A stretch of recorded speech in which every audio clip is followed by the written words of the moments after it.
Gente, boa tarde a todos. Rogério, sou fiscal de obras de EFRA, responsável pela obra do KM33. Bom, na realidade eu sou um colaborador e junto a essa equipe toda aí, a gente vem buscando trazer um projeto de qualidade para entrega ao nosso cliente. Quando eu cheguei no KM33 e me deparei com a complexidade do evento, confesso que imaginei que não fosse possível chegar onde cheguei. Mas sim, foi possível. Hoje temos uma obra controlada, com qualidade, graças a profissionais competentes, empenhados. E nosso cliente, nas pessoas de Eduardo Souza e Mariana Lana, são fundamentais para esse equilíbrio e nos dão todo o suporte. Não posso deixar de mencionar aqui também o nosso amigo Fábio Russo, que nos deu total apoio, nos orientando com procedimentos normativos, e também o nosso amigo João Paulo, que esteve lá por várias vezes nos ajudando em relação aos conceitos de soldas, né? Enfim, hoje nós temos uma obra toda controlada e com toda a qualidade que vocês vão poder ver através da apresentação. Só falar um pouquinho dessa obra, eu acredito que todos conheçam, né, ou quase todos conheçam o histórico, né, de eventos que ocorreram aí a partir de março do ano passado, em que fomos surpreendidos, né, com uma grande chuva que levou parte do aterro, comprometendo a plataforma da ferrovia.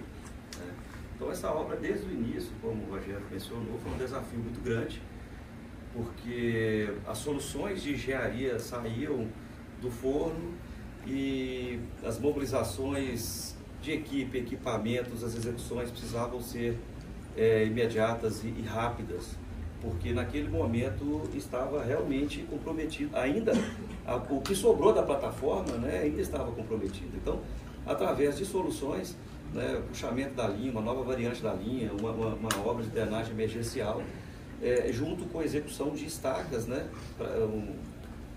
paralelo à ferrovia, praticamente justapostas, né, com em torno de 204 estacas, eram mais, depois foi reduzido. Então, trabalhando 24 horas por dia, 7 dias por semana no princípio, depois foi reduzido. E à medida que a gente foi executando essas estacas, através dos monitoramentos, a gente foi percebendo que a plataforma estávamos conseguindo, né, estabilizar a plataforma. Então esse foi o primeiro desafio. Com isso o fluxo do carregado pôde ser invertido, a gente recuperou o fluxo de carregado nessa malha, né, nessa linha. E o próximo objetivo era garantir que a gente chegasse desse ponto agora, no período chuvoso, com o mínimo de segurança, né, aliás, o máximo de segurança possível, devido ao tempo e um cronograma detalhado e um projeto muito robusto, para que a gente conseguisse chegar nesse ponto chuvoso com a garantia de que a plataforma ainda estaria intacta. E agora, numa terceira fase, né, finalizando o talude, né, o aterro do talude, reconstituindo o talude, né, que vai ser no decorrer desse ano.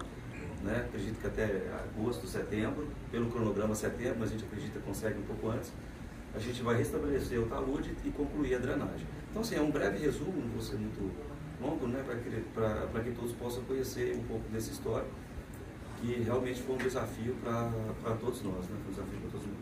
O João Paulo é o responsável pela qualidade, setor de qualidade da obra, e ele vai mencionar aqui alguns pontos interessantes aí para a gente compartilhar com todos nós. Boa tarde a todos, eu sou... Boa tarde. Sou João Paulo, responsável lá do KM33 para essas tratativas de qualidade que a gente implantou, né? A gente começou a obra com um desafio grande, igual já foi falado pelo Emerson, que a gente estava com a interrupção da descida dos trens carregados, né? Então a gente tinha que correr contra o tempo para fazer a obra chegar no patamar que a gente queria. Então, o desafio inicial que a gente teve foi fazer o quê? Essa obra atingiu o percentual que a gente precisava para retomar a passagem de trem, né? e também fazer tudo isso com qualidade e segurança, né? Algumas das etapas que a gente teve lá, que já foram inclusive concluídas, né? Foram a de estaca raiz. Depois a gente teve que fazer uma solda de complemento nessas estacas, né? Onde que a gente atingiu a viga de coroamento. Depois fizemos a perfuração de tirante. Agora a gente está concluindo a concretagem da cortina. Estamos perfurando DHP e no momento ainda estamos em andamento com a terraplanagem, né? Também vou abordar alguns outros controles que a gente está tratando no KM33, que são de caráter diário. Conversando sobre estacas raiz, estacas raiz a gente tem algumas tratativas que são, né, de praxe, como o boletim de perfuração e injeção, né? Também, além disso, a gente faz a moldagem de corpo de prova, né? Essa moldagem, ela gera para a gente um resultado onde que depois é realizado um controle estático de cobertura. Esse controle seria um detalhamento mais visível, de modo que a gente possa identificar onde que cada lote concretado desse foi aplicado na estaca raiz. A estaca raiz que a gente fez, ela teve uma peculiaridade. Ela não utilizou a armadura de aço comum. A gente usou tubo de aço estrutural. O que acontece? Nesse caso, a gente teve uma certa dificuldade na hora que foi fazer esse encaixe com a viga de coroamento. Porque a perfuração, ela era muito próxima uma estaca da outra. Ela ficava na faixa de 70 centímetros. Então, isso aí gerou uma segunda etapa após a perfuração de estaca raiz, que foi a parte da solda, né? Isso também foi contornado, a gente também teve qualidade nisso, né? Mas eu queria falar agora, mostrar primeiro um pouquinho de como que foi cada um desses documentos. Aqui a gente tem o boletim de execução de estaca raiz. Ele vem detalhando cada uma das passagens que a gente teve de solo, qual foi a data da perfuração. Se tiver alguma eventualidade, vai aparecer como observação nesse boletim. Também tem a observação da quantidade de cimento que foi injetado nessa estaca, né? E com a assinatura dos responsáveis. À esquerda aqui a gente consegue ver como foi a etapa de perfuração, né? E lá de lá como que foi essa etapa de injeção dessas estacas. Esse aqui é o controle que a gente tem controle estatístico, onde que a gente tem a informação de qual a estaca que foi aplicada, né? A gente tinha um critério médio de aproximadamente 5 estacas, que a gente queria fazer uma moldagem desses corpos de prova, né? E conforme a gente ia moldando, a gente tem as informações do resultado do FCK que foi obtido nessa moldagem, né? Como eu disse, como a gente utilizou um tipo de armadura diferente, a estaca raiz, como vocês podem ver, ela foi ficando muito próximas uma da outra. Então, à medida que a gente foi perfurando, chegou um momento que a gente tinha estacas muito próximas, certo?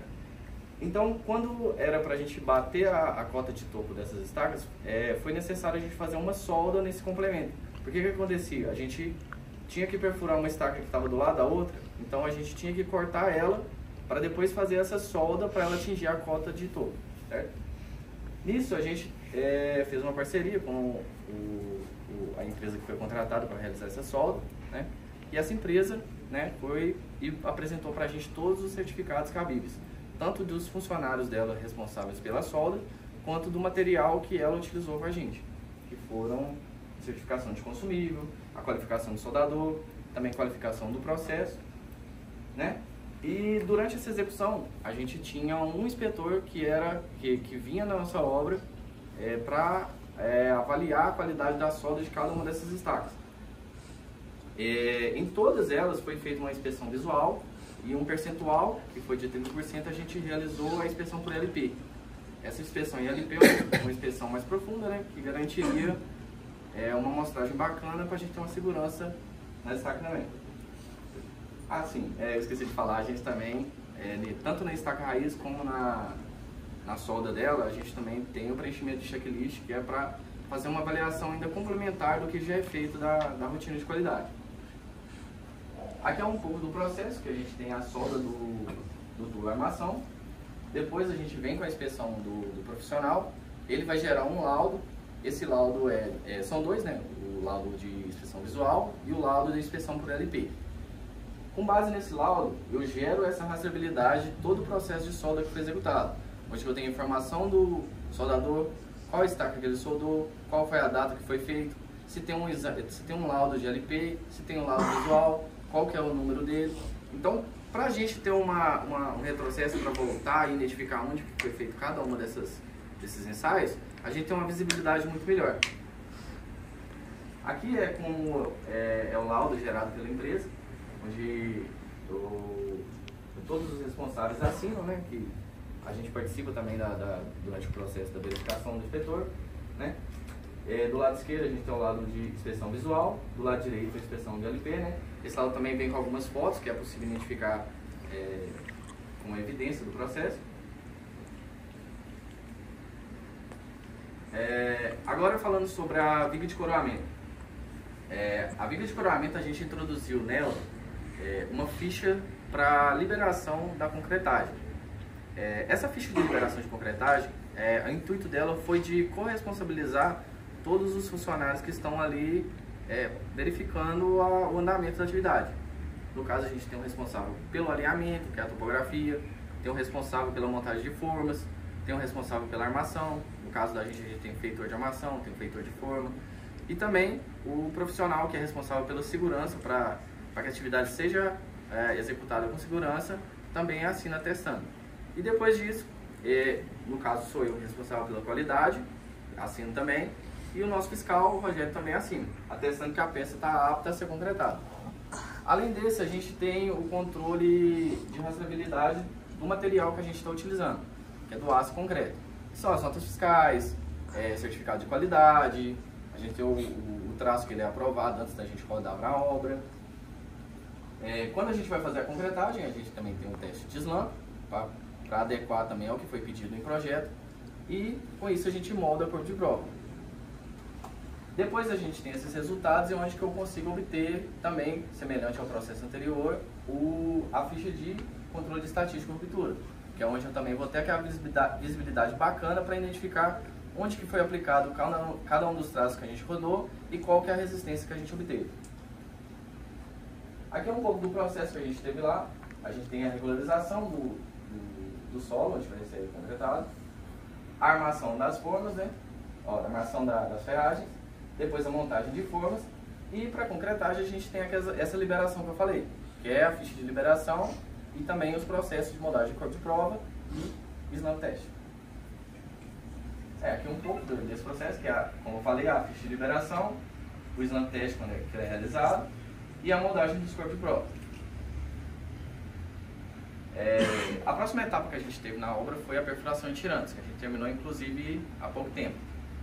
Na perfuração de tirante, assim como na estacaíza, a gente tem um boletim, e esse boletim vem com a informação toda sobre a perfuração da estaca, sobre a injeção, de bainha, de fase, e aonde a gente coloca também observações sobre o processo. O que acontece? Na nossa obra, o solo ele tinha uma grande quantidade de trilhos. Então, muitos dos tirantes que a gente perfurou, a gente teve interferência. Então, acabou que muito tirante foi relocado, a gente teve que refazer a manobra. Isso também aconteceu em algumas estacas raízes. Então, essas informações elas vêm contidas em todos os relatórios que tiveram essas obstruções nos tirantes. Todo o material que a gente também está utilizando nos tirantes, ele vem com a rastreabilidade, que são notas fiscais, certificado de qualidade, o traço aprovado. Todas as injeções também que a gente realizou, a gente tem a moldagem dos corpos de prova, né? E também a gente tem aquela inspeção extra que é feita com um checklist. A gente confere alguns itens que talvez passam desapercebidos. Aqui um pouco do processo da perfuração do tirante, né? A primeira etapa, a perfuração, depois a gente vem com a equipe para fazer a instalação do tirante, e depois é onde que é feitas as injeções, de bainha, depois de fase. Esses são os boletins que a gente usa na obra. Da esquerda é o boletim que a gente usa para injeção, né? Como eu falei, tem as informações de quem foi o operador da perfuração, qual foi a profundidade perfurada, quais foram as transições de solo que a gente encontrou. as informações sobre a injeção, quais foram as pressões que a gente identificou na bainha, na fase. E do lado direito é a ficha de identificação de corpo de prova. Nela a gente consegue identificar melhor para o laboratório onde está sendo aplicado aquele material, para a gente ter uma rastreabilidade melhor depois. Depois a gente veio fazendo agora essa última etapa, que é a cortina tirantada, né? A cortina, a gente agora falta alguns painéis só para finalizar, né? E o controle que a gente aplicou na cortina é de certa forma parecido com o de estaca raiz. A moldagem de corpo de prova, o slamp test, também a rastreabilidade do material que a gente está aplicando, que são as notas fiscais, os certificados de qualidade, e também a ficha de liberação de concretagem, que, como eu disse antes, é uma ficha que corresponsabiliza os responsáveis que estão trabalhando naquele momento. Tanto o feitor de armação, quanto o feitor de carpintaria. Todos esses profissionais estão lá e estão, né, garantindo para a gente que a etapa que ele está fazendo está de acordo. E a gente, claro, vai estar acompanhando, e a gente também, no final, antes de ter essa liberação, vai lá e vai certificar que realmente essas etapas que foram feitas estão em conformidade, para assim essa peça poder ser concretada. Aqui um pouco também do processo, né? Lá a gente tem a preparação inicial do painel, depois a gente vem com a armação, vem com as formas, aí a gente tem a liberação para concretagem, né? Conforme eu falei, se tiver tudo em conformidade, aí a peça é liberada para concretar, e a gente faz o slamp test e concreta o elemento. Aqui é a ficha que a gente utiliza para a liberação de concretagem, né? Ali na parte de cima, aqui não vai dar para ver bastante não, mas aqui a gente tem nesse campo aqui todos os responsáveis que assinam para cada uma das suas etapas. Quem é responsável por forma, por armação, pela segurança. E aqui embaixo a gente tem um croquis detalhando onde foi aplicado. Do lado direito a gente tem um relatório de concreto. Esse relatório ele é gerado pela nossa autobetoneira. Ela inclusive foi apresentada no workshop anteriormente como boa prática para segurança, porque ela reduz a quantidade de homem trabalhando na obra, certo? Uma curiosidade desse relatório é porque na autobetoneira a gente consegue cadastrar o traço que a gente vai utilizar no concreto. Então, quando a gente imprime esse relatório, eu tenho do lado direito lá o traço que a gente tem que dosar e do lado esquerdo o traço que a gente rodou. Então, ao mesmo tempo que a gente chega com o concreto no campo, a gente consegue comparar o concreto rodado com o concreto que a gente deveria estar utilizando. Então, é nessa hora que a gente consegue estabelecer um comparativo bacana e saber se aquele concreto está apto. Depois que a gente faz o slamp e depois molda o corpo de prova. Agora, sobre os DHPs. Os DHPs é uma outra etapa que a gente está fazendo em paralelo com a concretagem da cortina, né? Os DHPs, a gente também tem um boletim de perfuração dele, onde a gente tem informação como eu falei, acontece de ter obstrução, então a gente sempre tem que colocar alguma observação. Alguns DHPs a gente ficou até impossibilitado de executar, porque realmente o trecho que a gente estava perfurando foi de certa forma um desafio, porque interferência foi o que mais a gente encontrou. Mas a gente então, na qualidade, a gente gerou esses boletins, colocamos todas essas informações e qualquer observação que fosse necessária para o DHP. Aqui é como que é o boletim que a gente utiliza, né? Tem inclusive um croquis em cada um deles, indicando quais deslocamentos. Porque, como eu falei, como teve muita obstrução, muitos desses DHPs tiveram que sofrer pelo menos algum deslocamento. Então essa informação é relevante e já foi tratada como algo até principal nesse relatório. Alguma observação, caso fosse necessário, e assinatura de todos os responsáveis. Do lado direito a gente tem a rastreabilidade dos DHPs, que é uma planilha semelhante às outras de tirante, de taco, onde que a gente coloca todas essas informações de uma maneira mais visual, onde é mais possível depois de fazer o retrocesso para identificar qualquer irregularidade, né? Outra etapa que a gente está fazendo em paralelo com essa, que é a de terraplanagem. A de terraplanagem, a gente, igual o Dr. Hermes falou, a gente tentou avançar ao máximo antes de entrar o período chuvoso, a gente queria atingir um percentual bacana para a base para o pé do talude. Outra coisa, a terraplanagem a gente fez em duas frentes. Tanto essa da parte da cortina, como a montante, a gente fez como se fossem dois aterros separados. Esses dois aterros receberam os mesmos tratamentos quanto à qualidade, que foram as fichas de liberação de camada, vou falar um pouquinho mais adiante dela, os ensaios realizados em campo de densidade in situ, que foram para determinar o grau de compactação e o percentual de umidade do solo, né? E depois, conforme a gente foi recebendo, que a gente vai fazendo esses relatórios, a gente também está gerando a planilha de rastreabilidade. Como a terraplanagem ainda não acabou, tá, esse aqui é um processo que ainda está em andamento. Aqui é um pouco de como é o processo. A gente tem o lançamento do material, depois a gente tem o espalhamento e regularização, a compactação, aí o laboratorista que a gente tem na obra vem e realiza os ensaios em campo, e depois disso a gente calcula a umidade e o grau de compactação, para ver se vai atender o que é requerido em projeto, e depois disso a gente libera a camada, que é o documento que eu falei, que é a ficha de liberação. Aqui é um pouco dos ensaios que a gente fez. A gente fez 3 tipos de ensaios em campo. O ensaio de rio, que é para determinar o grau de compactação. O speed test, para a gente determinar a umidade. E o ensaio do frasco de areia, que também é para grau de compactação. Esses dois ensaios foram realizados um pouco em paralelo, mas a gente adotou o ensaio de rio por conta da praticidade. E também são ensaios com resultados bem semelhantes. Então foi tudo acordado. Aqui é a ficha de liberação de camada que a gente tem. Essa ficha a gente tem informações tanto dos ensaios que foram realizados, como dos locais que foram realizados esses ensaios. Além de informações de cota de camada, informações de quem que foi o responsável pelos ensaios de campo. E esse ensaio ele é correlacionado ao relatório de campo, esse é a direita. Esse relatório de campo é o relatório que o laboratorista produz, conforme ele faz o ensaio em campo, com informações de grau de compactação e percentual de umidade.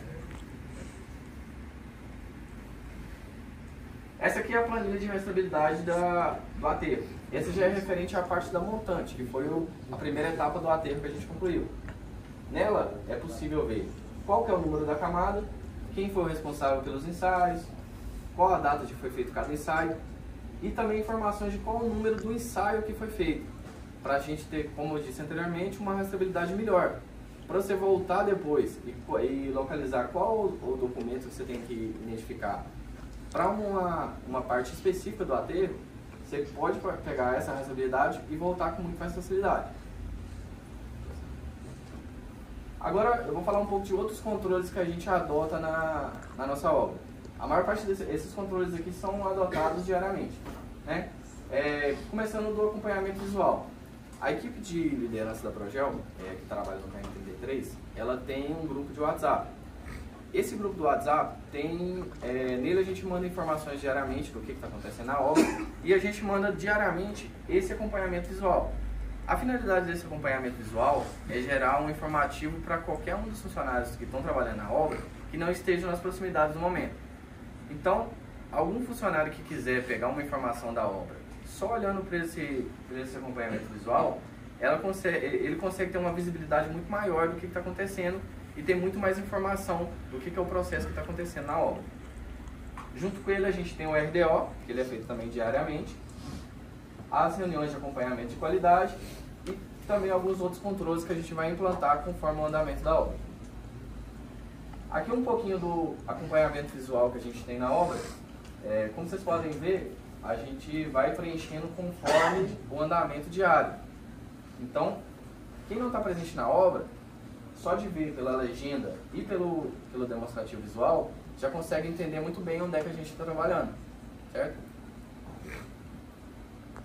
Esse aqui é referente à concretagem da cortina. Nele a gente consegue também ter uma visão muito melhor de como que está o andamento do processo, qual que é o próximo painel que a gente vai concretar, né? Então, para quem está querendo acompanhar de longe, é uma facilidade muito grande. Pode passar, por favor. Esse aqui é o gráfico também de avanço da terraplanagem. Como vocês podem ver, a gente consegue ter uma previsibilidade muito maior do que está sendo feito na obra. O que a gente vai precisar, se ainda temos se atingimos um percentual bacana, né? Agora, esse é o RDO que a gente utiliza no KM33, né? Nele a gente introduziu uma quantidade maior de imagens que a intenção nossa nisso foi gerar uma visibilidade maior do que está acontecendo, correlacionando todas as atividades descritas de um lado com a fotografia de evidência do lado direito.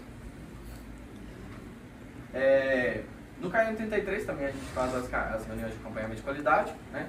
Essas reuniões tratam de todos os assuntos que acontecem na obra, tanto de armazenamento de material que está chegando, alguma tratativa que a gente vai fazer, algum processo que o fiscal, no caso, não esteja em conformidade que a gente tem executado, coisas que a gente pode melhorar na qualidade, né?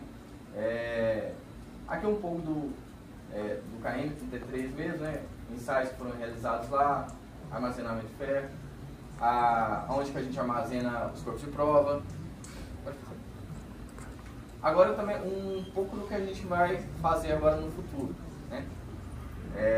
No momento a gente está preparando para fazer a proteção de tirantes, né? O que ficou pendente para isso, então, foi o ensaio de recebimento. Esse ensaio também vai ser apresentado relinkando, junto com o boletim do tirante. Além dele, agora nós estamos começando a fazer a drenagem, né? Na drenagem a gente vai apresentar documentos semelhantes ao que foi falado na parte da concretagem da cortina, que é o slump, a moldagem de corpo de prova, né? A ficha de liberação de concretagem. Todos esses documentos, de certa forma, são parecidos, mas aqui vai ser aplicado um pouquinho diferente. Também vamos aplicar checklist, né? Porque, igual eu disse, checklist a gente consegue ter talvez uma conferência de alguma atividade que a gente estava esquecendo, né? Bom, e é isso aí, galera. Só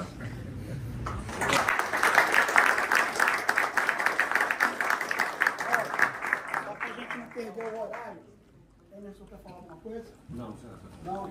Narese? Eu quero falar e vou ser bem breve. Eu só queria mais agradecer. Eu estou com essa camisa hoje aqui porque justamente eu agradecer ao Wagner Manuel, que foi uma pessoa que foi fundamental para o sucesso dessa obra, desde o conceito da emergência. Que no dia que a gente esteve lá com a nossa equipe, se ele não tivesse essa presença efetiva, e outra coisa que a gente esquece, mas a qualidade das sondagens permitiram a gente ter um acerto e uma segurança efetiva na condição de projeto. Se a gente não faz uma sondagem mista muito bem feita lá, a gente poderia cair em acidentes que acontecem por erro de interpretação da própria sondagem da percussão. Então eu acho essa obra foi muito bem feita, foi muito instante.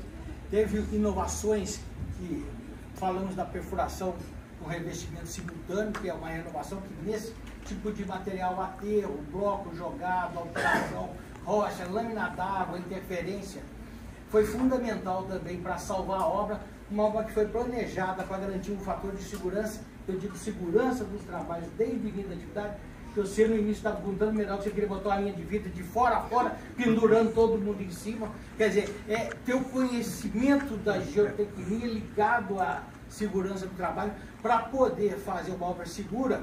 E outra coisa, a inovação da estaca raiz, fazendo com a estaca com um revestimento esquerdo de 80, garantiu segurança na nossa escavação. Porque no processo de perfuração, 40 metros de perfuração, estaca raiz, 40 metros de tirantes, a gente tinha que ter a garantia, a segurança que a estaca raiz servisse de pré-contenção para não ter esses acidentes com morte que a gente vê na imprensa, do cara que escava primeiro ali, escava e já morre na hora, a equipe inteira que está escavando. É a segurança geotécnica e de credibilidade que a gente tem. Somado, não posso ser leviano ao trabalho do colega Calderaro aqui, que também é um parceiro que anda junto. Não, estou falando mesmo. Calderaro, quantas vezes eu acompanho essa obra com orgulho, que é um caso de sucesso não só da MRS, como para nós também, da Progel, é um caso de sucesso, porque, e não pensem vocês, que a qualidade que está aqui também nós temos em todas as nossas outras 50 obras de andamento, mas em especial nessa obra, o carinho e o toque pessoal das pessoas que estão no processo. Calderaro é um cara que inspira segurança e confiança, e é um fiscal que, aquela história, tá junto, na hora que a gente precisa, e a gente não tem medo de enfrentar, né, as coisas e errar. E outra coisa que eu só vou fazer menção também para a engenheira Mariana, que é uma engenheira que tem uma conduta firme na obra. Ela toma a decisão no momento certo, na hora certa, e consulta a gente, e a gente, quer dizer, isso é por isso que eu estou com essa blusa hoje. A gente tem que se sentir do time e uma equipe. Porque quando eu estou aqui, é o que eu brinco, eu não sou projeto, eu tenho orgulho de ser também MRS. Esse é o recado. E fora as inovações da betoneira de concreto, que eliminou mais de 35 mil homens-horas não expostos ao risco, mas os equipamentos remotos de compactação que foram feitos, que eliminaram mais 55 mil homens não expostos ao risco, e a segurança do trabalho que tanto a gente busca aqui. E o apoio da segurança de toda a MRS e a toda essa equipe maravilhosa que está aqui.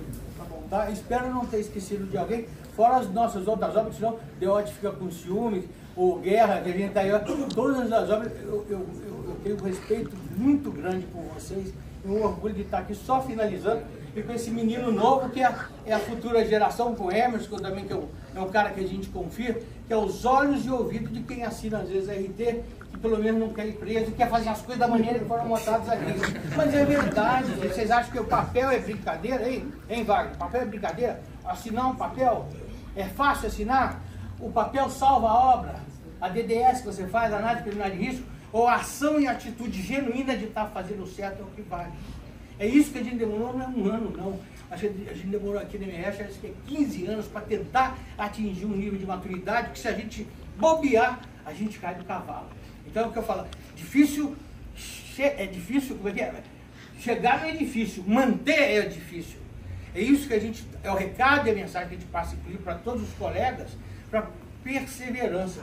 Eu estou aqui, eu acho que tem uns 25 anos tentando ganhar um campeão modelo, nunca ganhei. Para você ver que quem está chegando, então, o que vai passar? Estou aqui para te ajudar, mas não, já está bom. Eu sei, mas